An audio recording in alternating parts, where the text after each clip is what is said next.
Empires, inventions, corporations, all fell the same way. Not by accident, by design. The tribute economy of the Aztec Triple Alliance had no mechanism for sustained value beyond continuous territorial acquisition. That is not interpretation. That is the ledger. Every ounce of gold, every load of cotton, every basket of cacao recorded in the tribute rolls of the empire existed because someone had conquered the place it came from. Not because anyone had built a system to generate wealth from the places already held. The moment expansion stopped, the arithmetic stopped working. This was not a slow decline waiting to happen. It was a scheduled failure, and the schedule was set a century before Cortés ever saw the causeway into Tenochtitlan. Start with what the men who built this system actually constructed, because it was, on its own terms, a masterpiece of low-overhead extraction. When Texcoco and his successors folded a conquered city-state into the empire, they did not garrison it. They did not replace its ruling family. They left the local Tlacopan in place, functioning, recognizable to his own people. And in exchange, that ruler now owed tribute upward, catalogued and enforced by a class of officials called the Calpixque. These men moved through the provinces auditing output, recording debts, and reporting failures directly to Tenochtitlan. The tribute itself was itemized with obsessive precision. The Codex Mendoza lists it province by province. Warrior costumes, cacao beans, jade, feathers, maize, textiles, human beings for labor and sacrifice, each quantity fixed against each town. The wealth, once collected, was split 3 ways, flowing to Tenochtitlan, Texcoco, and Tlacopan according to a fixed ratio the 3 cities had agreed on when the alliance formed. No standing occupation army was needed to hold this together. No expensive administrative class had to be shipped out and maintained in every corner of the empire.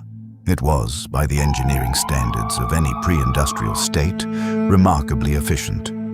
Rulers who valued their own survival watched neighboring rulers who resisted get replaced or destroyed, and calculated that tribute was cheaper than war. For a century, that calculation held. But the efficiency was the trap, because the entire design solved for extraction and never once solved for renewal.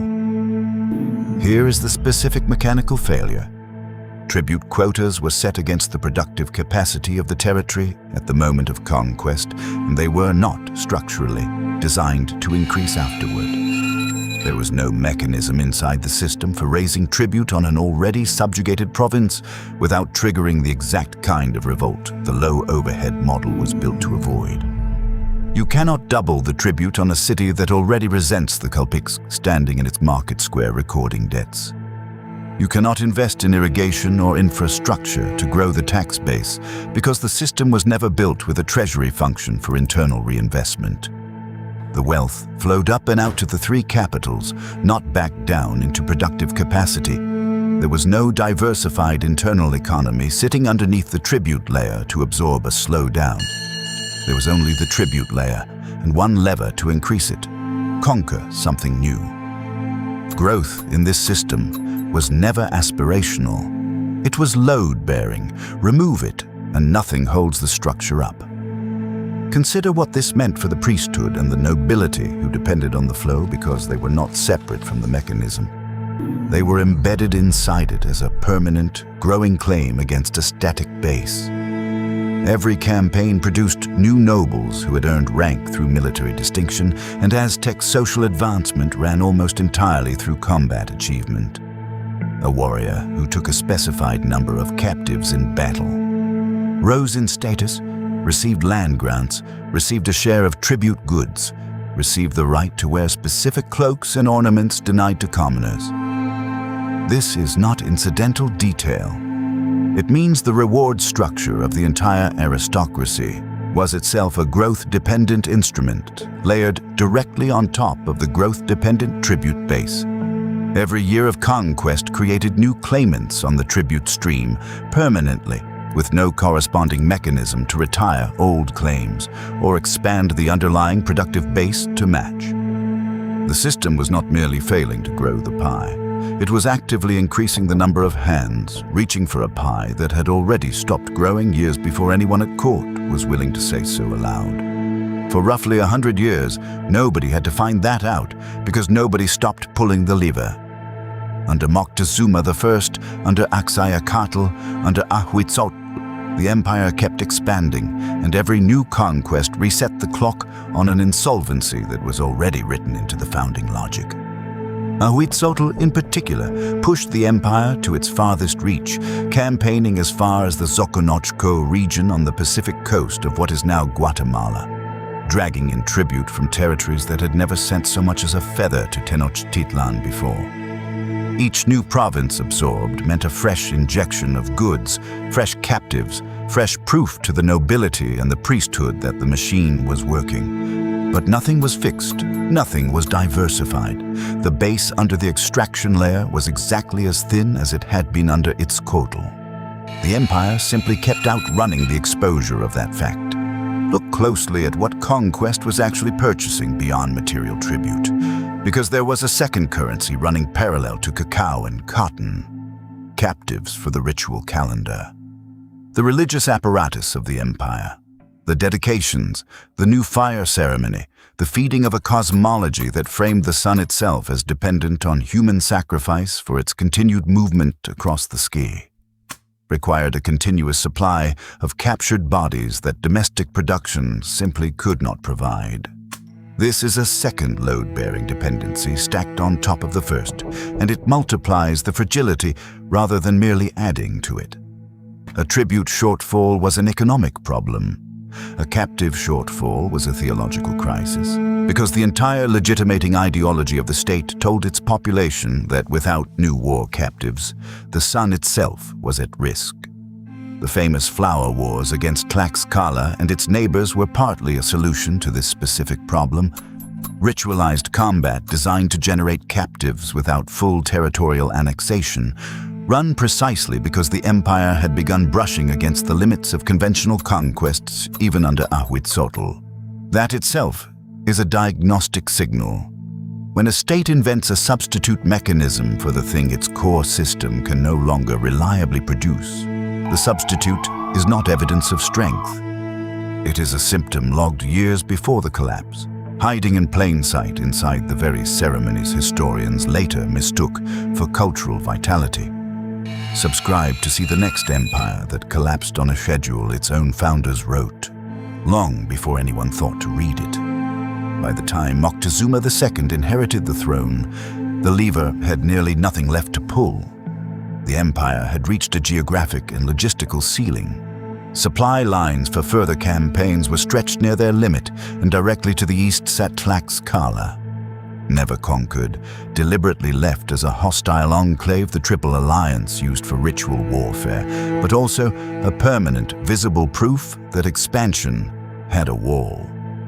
Tribute revolts were rising in frequency across the border provinces, exactly where the system was thinnest and the Calpixque were most resented. Moctezuma II's own recorded response to this pressure was not reform, it was intensification. Harsher tribute enforcement, more elaborate court ritual, more overt displays of central authority, the exact behavior of a system trying to compensate for a structural shortfall by tightening the extraction mechanism rather than replacing it. This is the exposure point.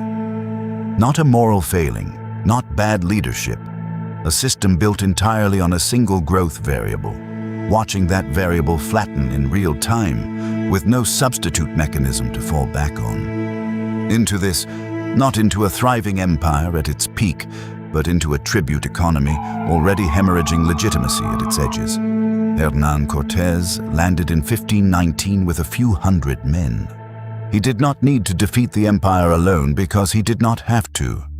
Tlaxcala, Tempoala, and a chain of resentful tributary states that had spent a century paying into a system offering them nothing in return, supplied the manpower, the local knowledge, and the motive.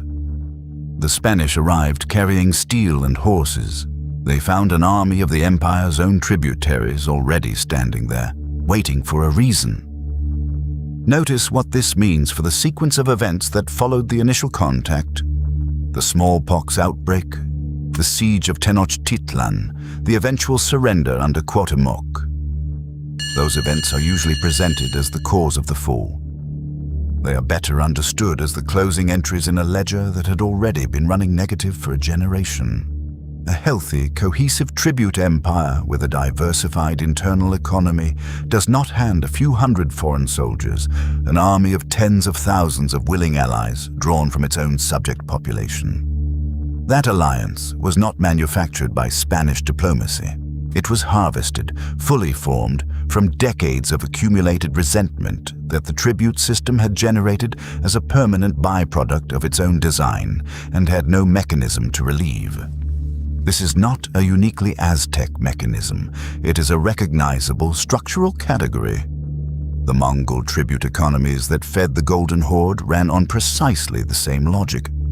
Administrative overhead was minimal because subject principalities kept local rule, and the entire arrangement functioned only as long as new territory and new plunder kept entering the system. The moment expansion stalled, internal cohesion followed the same arithmetic downward. Colonial resource extraction models built around a single exportable commodity, with no reinvestment into local productive capacity, show the identical failure curve the day the extractable resource or the frontier runs out. And modern growth-dependent corporate structures, companies whose entire valuation and internal culture are built on perpetual new market acquisition rather than retention or organic reinvestment, collapse at the exact quarter growth flattens, regardless of how large or dominant they appeared the year before. The mechanism does not care about scale. It cares only about the one variable it was built around and what happens the day that variable stops moving.